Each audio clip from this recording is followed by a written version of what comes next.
again, what do we do? At a given time, we have some of these red operators switched on, and the other ones haven't been. And at a given stage of the algorithm, we've defined one of these paths where one of these operator changes. And again, the assumption is that the spectral gap along all of these paths on the entire path is lower bounded by constant. But it turns out that you can use the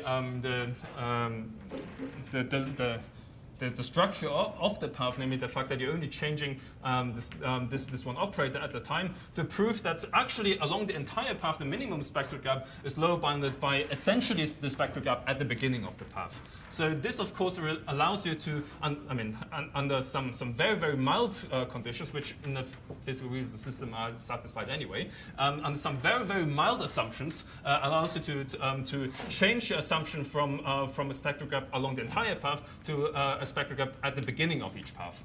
So, so this is only, for a given instance of the algorithm, this is only a finite set of Hamiltonians you have to consider. And moreover, if you actually think about what this means, the beginning of each path of these in our algorithm is basically correspond to the parent Hamiltonian of the same system at different sizes and shapes. So this is a much more natural assumption in this context. And if you, for example, talking about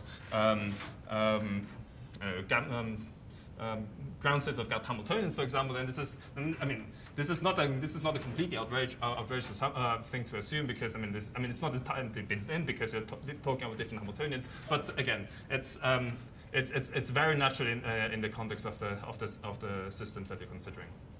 Okay, so that's it for the algorithm. Let me briefly compare this to a bunch of other algorithms that are around. So again, our algorithm runs in a time that's n polylog n, under this assumption of the uniform gap. And so, again, two of the main motivations were to, first of all, prepare project entangled pair states, and the other one, Gibbs states of local Hamiltonians. And so for PEPS, there's another algorithm around based by Martin Schwarz and co-authors, which has under this gap assumption a runtime that scales as n to the 4. So in this, so under the assumption of the gap, our algorithm beats this one. For Gibbs states, well, you can first of all look at classical and quantum algorithms. For classical algorithms, for the sake of fairness, you only consider classical Hamiltonians. The kind of benchmark that you'll be looking at are given by the by classical Monte-Carlo Markov Chain algorithms, for example, the famous Metropolis algorithm, which, as it turns out, under only the assumption of a gap and nothing else, the best upper bound on the runtime you can prove is n squared. So this is Aldous' theorem.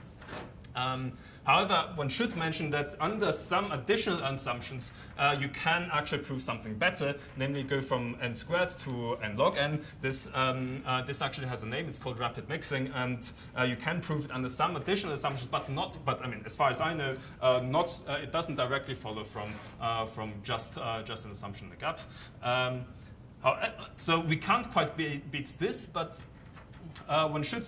But having said that, what we actually do is not really just sampling the distribution. We actually prepare a copy of the thermal state. So whilst in the case of the Monte-Carlo algorithms, you could use it to say compute expectation values. With the result of our algorithm, we can actually use it to simulate. Well, we could use it for for simulating quantum systems and things like that. Okay, for quantum algorithms, for preparing Gibbs states, or for some from Gibbs states, there are very, very many algorithms. I've just listed a few of them here. Sorry if yours is not on the list. Run out of space. Generally,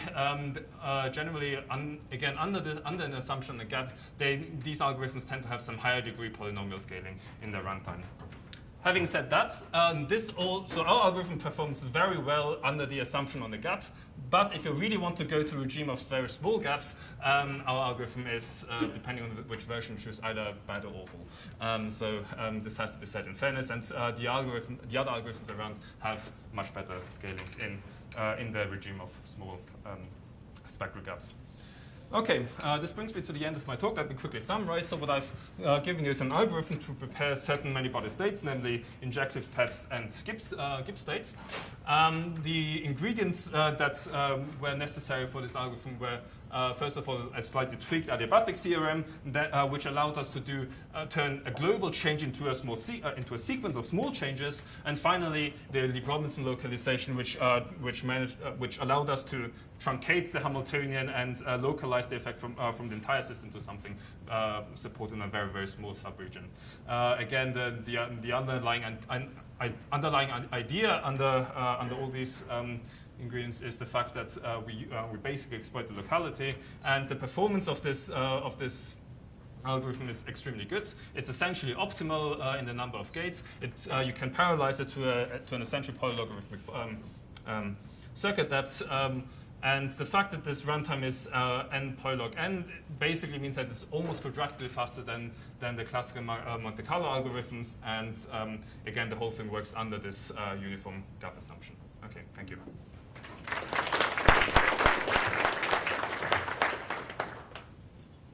Questions?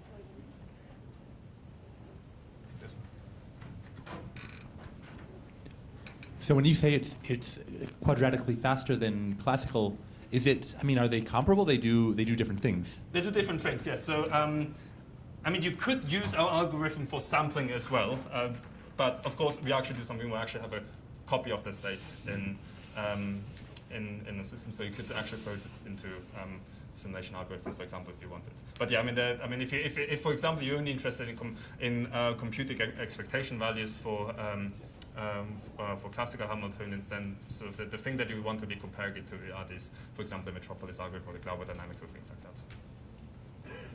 Okay, since we are a little bit behind the schedule, let's take the other questions offline. Let's thank Yimin.